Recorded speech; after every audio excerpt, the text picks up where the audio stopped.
Hello and welcome to episode 5 of Cruise Altitude, a light-hearted look at the world of aviation from the other side of the cockpit door. I'm Si. And I'm John.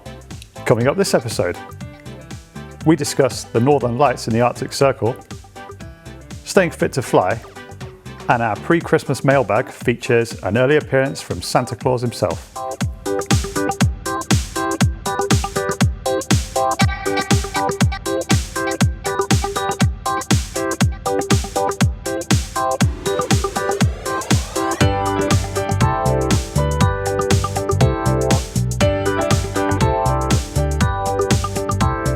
So John, have you been busy since our last episode? Yeah, trying to get the Christmas shopping done. It's that time of year again, isn't it? How's it going?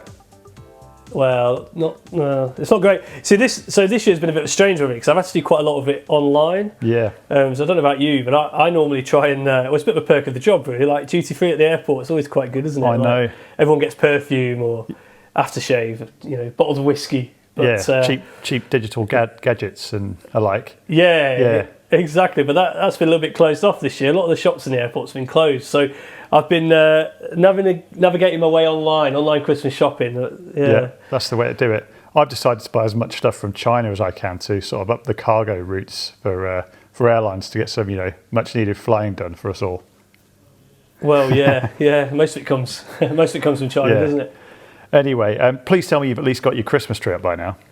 Yes, I have. I have got my Christmas tree. I'm so pleased to hear that. I mean, what did you go for? Did you get a Nordman fir? Did you get a Norway spruce, or a Serbian spruce maybe, or an Alberta white spruce? I mean, there's so many wonderful trees out there that you could have gone for. What did you get? I don't know. I don't know. I'm not quite sure where it came from. A factory, I think. A factory? Yeah. What, you mean you didn't get a real one? No, I went artificial. Oh. Yeah, I got the old trusty one out the attic. That's disappointing. It's interesting actually. I was getting a real tree, and we went to a farm where you could chop your own tree down, which was great idea. Choose a tree, chop it down. But unfortunately, you won't believe this actually. They said this year because of COVID, I could choose a tree, they'd chop it down, then it had to quarantine for 5 days, which I thought was a joke, but apparently it's true. So okay, so I don't even understand how that works. No, not me, but 2020 they get a year of quarantine, so quarantine Christmas trees in 2020. So you could just spray it with loads of hand sanitizer and carry it home. I suppose it's ruined the smell, wouldn't it? I don't know. That's true. But I think real Christmas tree next year, 2021. Bring on the real Christmas tree. Yeah, okay, about time really. I mean, fake plastic Christmas trees, not very environmentally friendly, is it? But then again, artificial. I suppose chopping down trees isn't particularly environmentally friendly either. So it's a bit lose, isn't it? Well, there's advantages though. Artificial trees, I prefer artificial to fake. But artificial tree, it means you at least there's no needles on the floor. Less hoovering. White lights or coloured lights? Oh, white lights. Warm white. Yeah. Warm white. Yeah, I like that. Classic. What about yourself? What about your tree? Oh, don't talk to me about Christmas trees and lights. Almost had family domestic, so moving swiftly on. Anyway, John, that's because you're at home. That's true. That's true. Anyway, at the risk of spending another episode talking about Christmas trees, did you realise there's actually a Christmas tree that is directly related to aviation? I didn't, but I'm sure you're about to tell me about it. Probably not what you think, but there is actually as I say, a Christmas tree was a type of alert area constructed by the US Air Force for Strategic Air Command during the Cold War. And what it actually was an apron area that led straight onto a runway, and they arranged the aircraft in a Christmas tree formation, so kind of set at 45-degree angles to each other, so they could all get out, no matter where they were on the apron, and access the runway in the shortest possible time. So, if they needed to scramble, they could do it quickly, and it looked like a Christmas tree, and they called it the Christmas tree formation. So, there you go. Oh, fascinating. There you go. Yeah. There you go. Tenuous link there between Christmas trees and aviation. Tenuous link to Christmas trees. So I know what to buy you this year. I'll buy you a book about history of the Cold War. History of the Cold War, and I'll buy you a book about football tactics and the 4-3-2-1 or Christmas tree formation. How about that? The old Terry Venable's favourite, Euro 96. Yeah. Brings it all back.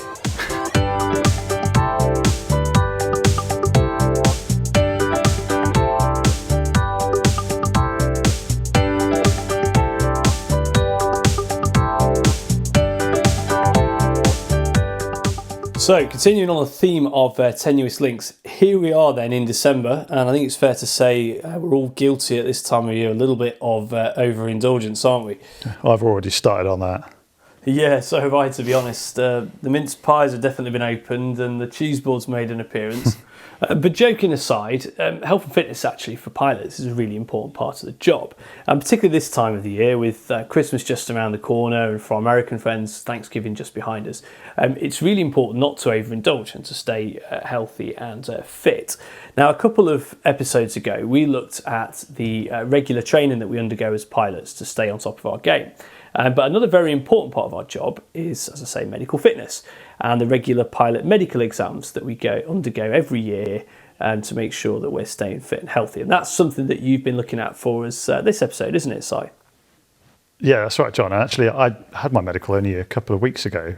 So always a good idea to get it in before Christmas and not afterwards, as you just said. Yeah, definitely. But yeah, I went along to my medical, and we as commercial pilots have to have our medical every year initially. Until we get towards our retirement age, which at the moment is 65, and then we tend to have medicals a little bit more frequently, obviously, to make sure that we still maintain a high level of medical fitness. And there's lots of different types of medicals, isn't there? So as a commercial pilot, I hold something called a Class 1 medical. Yeah, that's right. Yeah, so then the names tend to vary a little bit depending on what sort of governing body you come under. But yeah, broadly speaking, a commercial pilot would hold a Class 1 medical. Which would be the most restrictive. Then somebody who just wants to fly as a hobby, so somebody involved in general aviation would have a Class 2 medical. But interestingly, air traffic control also require a medical, so they have what's known as a Class 3 medical. And cabin crew also require an initial medical qualification as well to make sure that they're fit to operate and carry out the duties they're required to. So these Class 1 medicals, the initial one is the most in-depth one, isn't it? So how does that work? How long does that take? Yeah, that's right. So always a good idea to go and get your Class 1 medical before you undertake any significant training, because obviously if there's anything that crops up during that medical that means that you can't undertake the training, then you haven't outlaid the money initially. So they'd always recommend that. A lot of training organisation would mandate that you get that medical before you start. But as you say, it tends to be the most in-depth. It's normally probably about 4 hours worth of examinations, and they'll start off by asking you questions about your own personal medical history. They'll also talk with you about your family medical history. And then there'll be various tests. So they'll test your eyesight, a general physical check. They'll test your hearing. They'll look at your heart and heart rhythms, lung functions, as well as blood and urine tests. Okay, and then I presume once you pass that, you get a medical certificate issued straight away. Is that right? Yeah, that's right. A medical certificate is generally issued on the same day, so long as you've met all the required standards. If the standards are not met or further investigations are necessary before a decision is made, then that's not uncommon. If say you have corrective lenses, they might need to look a little bit deeper into that. But generally, you'll if you pass all the criteria, then you'll be issued with your certificate on the day. So 4 hours is quite a long time, isn't it? But it is, yeah. The renewals we do every year, they don't take quite as long, do they? Yeah, that's right. They're normally around about an hour. And as I say, as you get a little bit older and towards the end of your career, these tend to be, initially they're every year, but then they can be 6 monthly. But they'll always follow a fairly set format. So every year there'll be certain criteria that you'll have to pass and will always be examined. So those are things like a general physical examination, a quick check of or listen to your lungs, check of your heart, blood pressure, feel of the stomach, a check of your limbs and nervous systems, also blood and urine tests. And then on either a biannual or sometimes a 5-yearly cycle, depending again on where you are age-wise, you'll have things like a hearing test and an ECG as well. Okay, so you mentioned eyesight tests, and this is something that comes up quite a lot. People say, you need to have 20/20 vision to be a pilot, but that's not necessarily true these days, is it? No, it's not, is it? In fact, John, you actually wear glasses, don't you? Yeah, I do. So I have a limitation on my medical. It's on my licence, which means I have to wear glasses. So basically how that works is every year I go to opticians, I get my eyesight checked. And obviously to pass the initial medical, your eyesight has to fall within certain criteria. But providing it does, and it's quite relaxed actually these days. It's worth checking on the websites, obviously, see the actual limits. But it's fairly relaxed. Then you're certified to fly. You just have to carry a spare pair of glasses with you, and that goes if you wear contact lenses as well. You can wear contact lenses to fly with. but you have to carry a spare pair of glasses in your bag. So that's written on my license actually, that I have to do that. So obviously if I break a pair while I'm flying, I've always got a backup. And do you have prescription sunglasses as well then? Yeah, I do. Exactly. So during the daytime, quite often, obviously, above the clouds, quite sunny. I wear prescription sunglasses. Some guys, obviously, if they wear contact lenses, they just wear normal sunglasses over the top. Yeah. What about if I was colourblind? How would that affect my ability to get an aviation medical? So this is one that a lot of people, I had this mentioned to me in the past that, if they're colourblind, it rules you out of holding a Class 1 medical at all. Again, I temper with this with every governing body will have different restrictions and regulations. So it is always, of course, as you mentioned, it's worth checking this in the area that you want to fly before you undertake any training. But no, essentially with colour blindness, it can be a limiting factor. But normally what happens in that initial medical is they do something called an Ishihara test. And you can go online and have a look at this. There's quite a lot of examples of this on the internet. But essentially, it's a colour perception test that looks at red-green colour deficiency. So it's a series of cards that it's the circles. So I'm sure you remember this from your own medical. But series of cards that have some circles in different colours, and you have to look. And if you're not colourblind, then in the middle of the circle you'll see a number that's drawn in a different colour. And obviously, if you do have colour deficiency, then you might not be able to see that number. So that's the basic test, and there's the set scoring that you have to get on that. But there's also another thing they can do now. So if you don't pass that test, they can do something called a CAD test, and that's a slightly more in-depth look. So it stands for Colour Assessment and Diagnosis Test, and that looks at more specifically at which areas of colour blindness you have. Because it might be that you have some colour blindness, but that actually it's not going to affect your ability to fly. So yeah, it's not always a limiting factor. It can be, but it's certainly. There are now other ways they can look into it and make it more accessible. Yeah, that's really interesting, actually, John, because I think there is a perception amongst people that your level of physical fitness and your eyesight and hearing and things like that have to be absolutely top level to become a pilot, and that may well be true if you still want to have maybe a military career or in years gone by. But as things have evolved over time, those restrictions have been softened to a point where now people who require sort of corrective lenses can take up commercial seats in aircraft. And somebody once asked me, they said, I'd love to be a commercial pilot, but I'm too tall. I said, what do you mean? They said, well, I had a look and I see that there's a limitation on height and I can't be over 6'4". And actually there are some rough guidelines laid out that say you need to be at least this height or not over this height, but they're not necessarily hard and fast rules, are they? They tend to be rough guidelines who are set by either the manufacturers or indeed the airlines that say if you are sitting in the seat in the cockpit that we have designed in a position that we deem suitable to handle the aircraft, then you must be able to reach and touch X, Y, and Z things in the cockpit. And so long as you can do that, then the fact you are slightly above or slightly below the kind of guidelines isn't necessarily that limiting, is it? No, and I guess obviously over the last, the size of cockpits and flight decks now are much different from what they were 50 or 60 years ago. So aircraft have got bigger, or the cockpits have got bigger and much more user friendly. So height it's not quite as restricting, is it, as it used to be maybe? No. Do you still sit on a cushion? No, no, I don't sit on a cushion. I think both of us, John, would say that actually our annual medical is something that we'd probably see as a positive. Yeah, I think so, because these days I don't think any of us are great at going along to the doctors all the time. We sort of like to avoid that and not bother the doctor with various things. But it's quite comforting, isn't it, to have an annual medical, to know that you're going to get an annual checkup to make sure that you're fit and healthy. Yeah, exactly. To come out of there with your certificate and know that you've been sort of given a good level of medical clean sort of sign off, isn't it? Yeah, it's pretty comforting, isn't it? And also our AMEs, our aviation medical examiners, are people that we have sort of a very much kind of a two-way street with, aren't they? They're somebody that we can always have a conversation with. If we think there's an issue or something we're unsure about, perhaps we've been prescribed medication or we have to go into hospital for a procedure, then we'd probably call them up and we'd ask their advice, and they would give us good guidance on whether we are still fit to fly or whether we need time off. which is quite a good sort of backup to have, isn't it? And somebody you can sort of take confidence in. Yeah, exactly. Yeah. But top tip anyway, John, for attending aviation medicals, anybody who's planning to go, make sure you've had plenty to drink before you go, because you will be required to give a urine sample, and if you can't produce one, you might be there a while. It's a long, nervous wait. It certainly is. Excellent.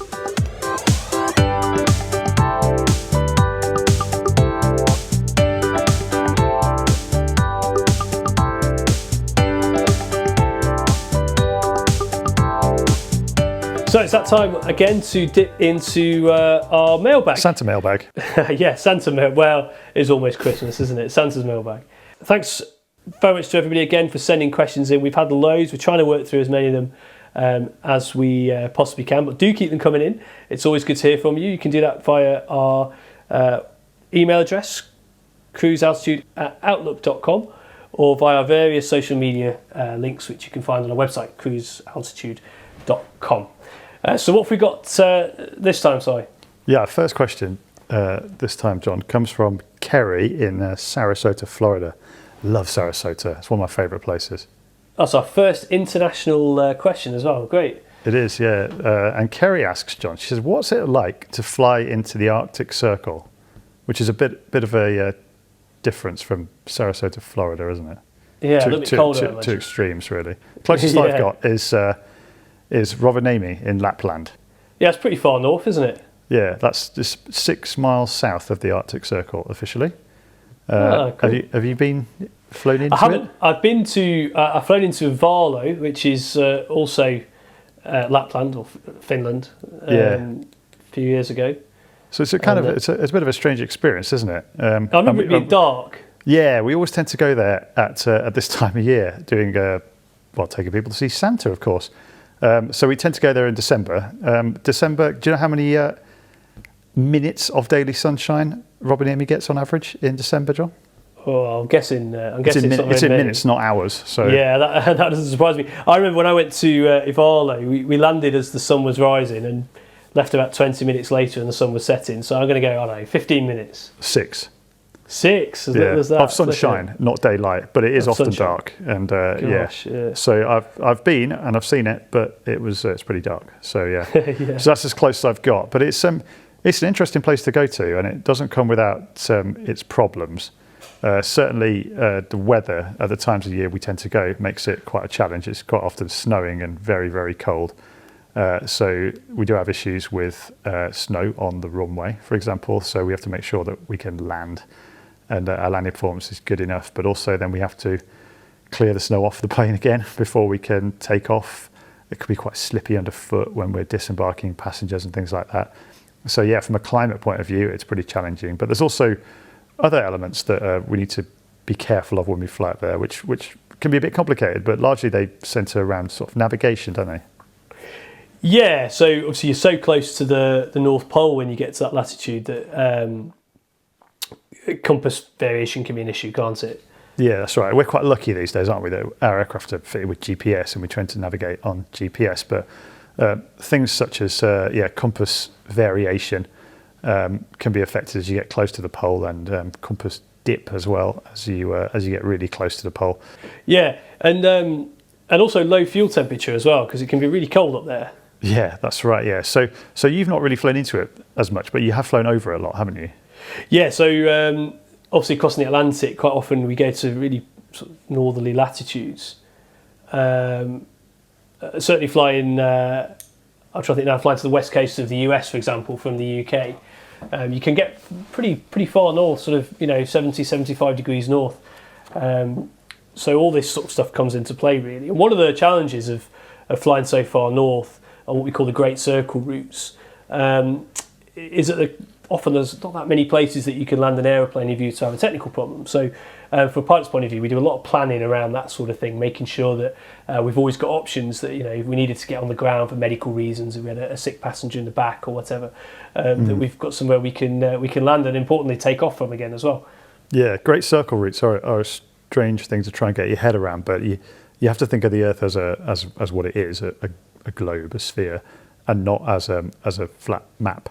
And then it's probably easier to understand that actually flying via the pole can sometimes be the shortest way. So there are actually special Arctic routes that are used by some airlines, and often that is the fastest way. So for example, the flight from Hong Kong to New York can be up to 2 hours shorter by flying over the Arctic pole.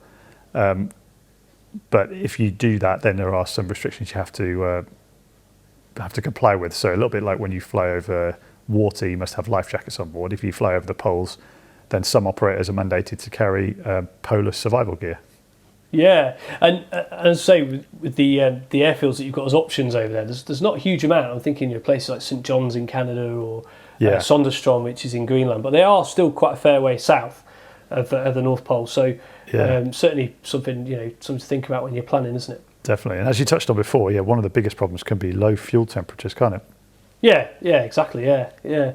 So when that fuel temperature gets down to a certain point, then the aircraft will give you a sort of low fuel temperature warning, and then there's a few options that we've got when that happens, which could be speed up, which sometimes helps raise the fuel temperature, but more than likely descend into warmer air. But that has obviously fuel burn implications with it, so it can be quite complicated. Yeah, and this is all the sort of stuff that we plan, isn't it, before we depart, and then we constantly review while we're flying. So it's just, we talked about what we do in the cruise, and this is one of the big jobs, certainly on in long haul flying. A lot of the time you're looking at all that sort of stuff, making sure you've got a plan and calculating fuel burns at different levels and all that sort of stuff. That's right, yeah. So the two main problems really are low fuel temperature and that kind of compass unreliability.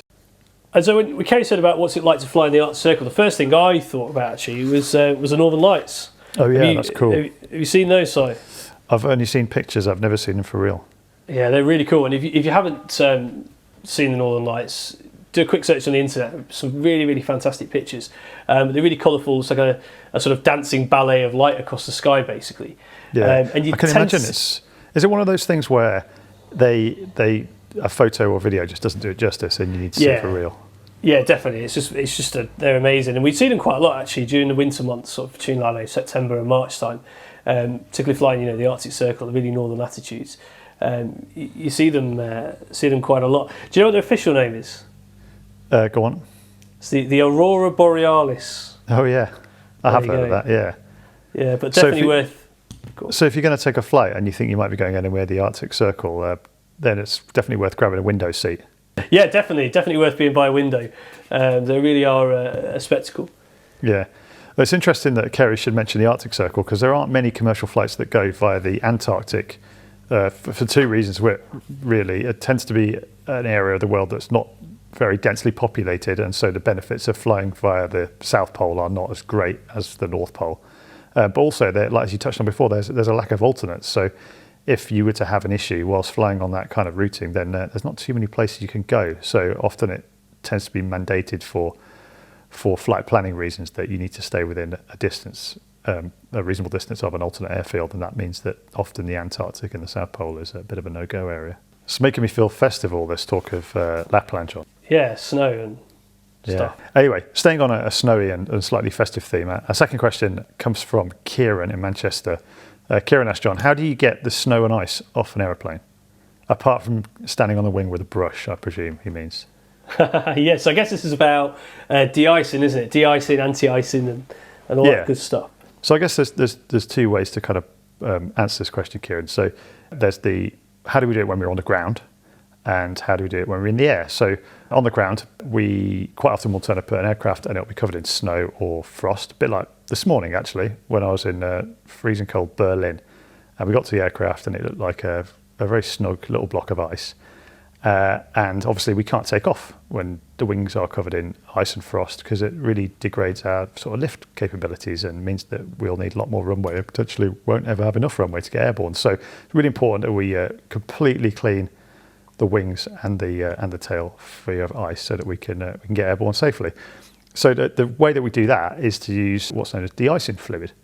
So you might have seen this when you're sitting on the ground as a passenger. A little truck will come along, normally full of a horrible gooey kind of substance, which is a mix of de-icing fluid and water normally. Sometimes it's heated, and they will basically spray the wings and the tail, and sometimes the fuselage as well, with this horrible fluid, which will basically melt away all the frost and leave the wings completely clear of any frost and snow.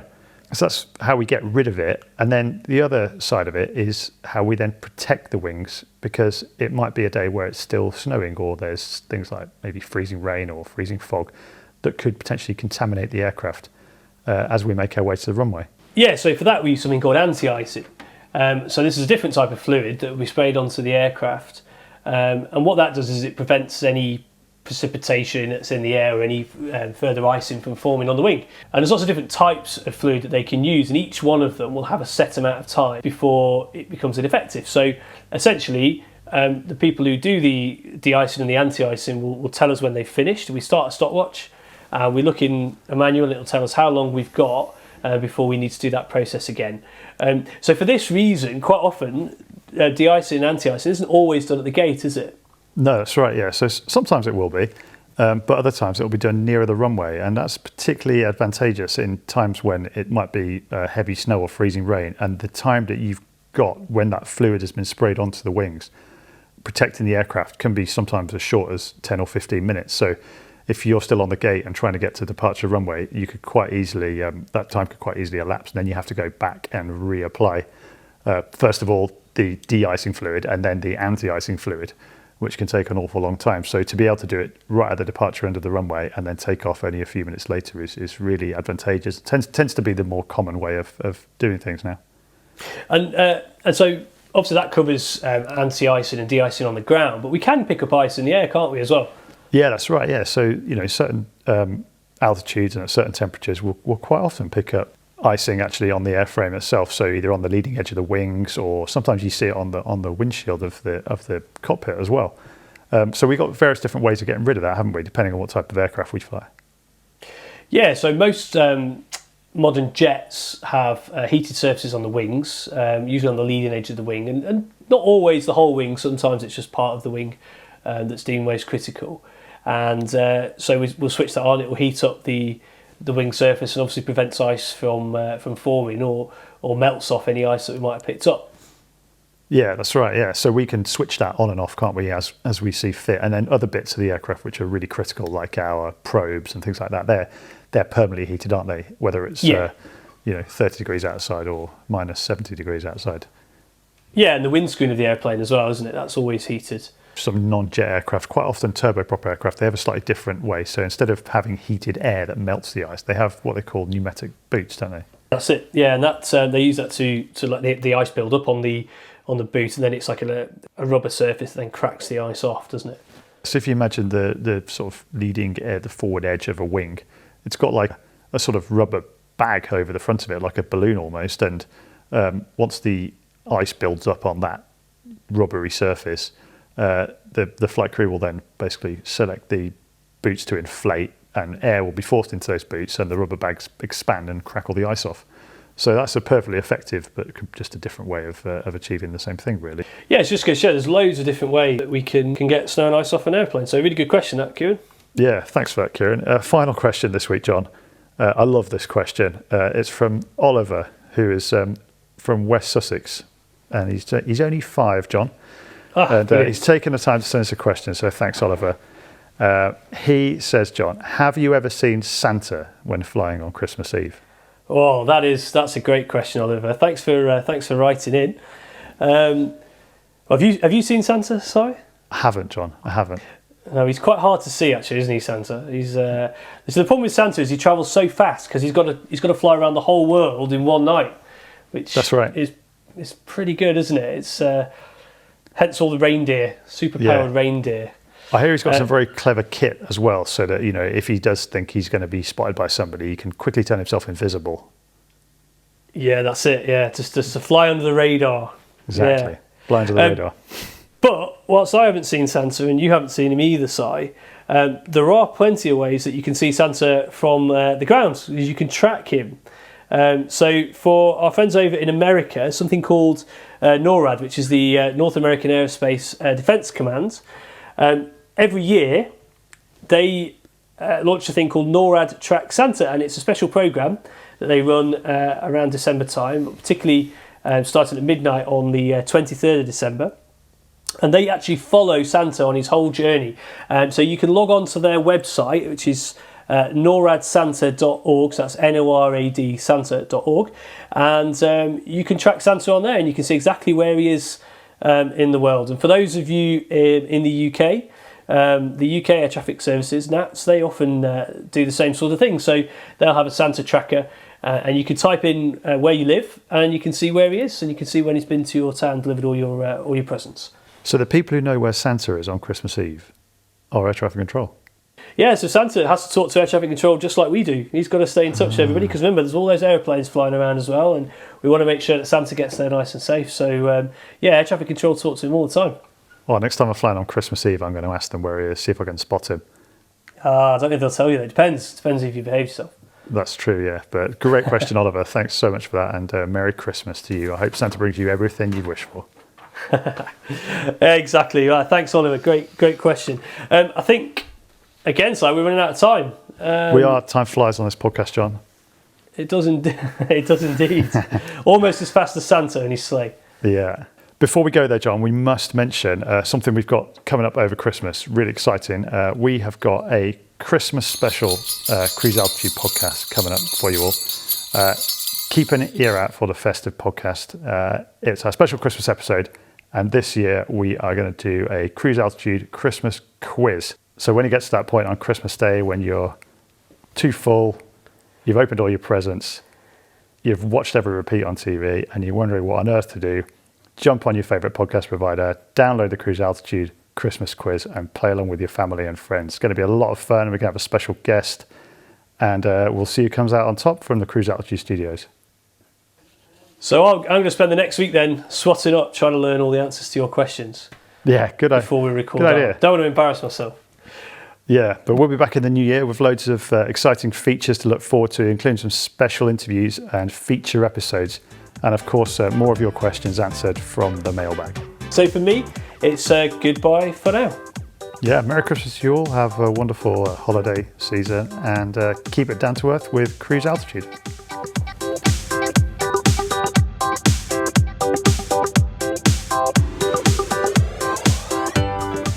Thanks for listening to Cruise Altitude. Don't forget to subscribe via your favourite podcast provider, leave us a review and get in touch via Facebook, Twitter or Instagram. A down-to-earth podcast from Cruise Altitude.